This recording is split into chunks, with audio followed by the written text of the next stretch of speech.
Magandang umaga po mga ka-STL. Narito na po ang resulta ng STL Bataan para sa araw na to, first draw November 20, 2024. Araw ng Miyerkules. Naway ang mga natayaan nyo pong mga numero kanina ay manalo nawa ngayong oras na to, 11 AM. Kaya kunin nyo na po yung mga tickets. Narito na po ang resulta.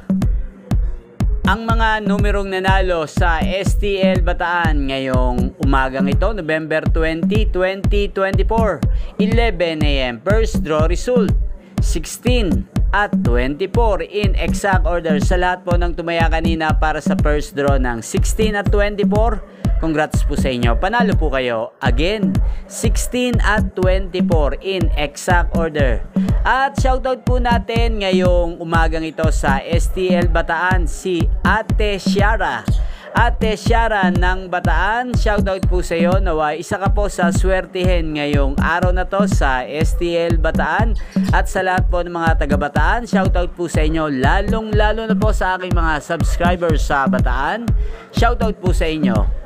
At inyo pong napanood ang resulta ng STL Bataan sa channel na to, Roderick Hernandez TV. Maraming salamat po sa patuloy nyo pong panonood at pagsuporta sa aking channel. Magkita-kita pong muli tayo mamayang alas 4 ng hapon dito po sa channel na to. Thank you for watching.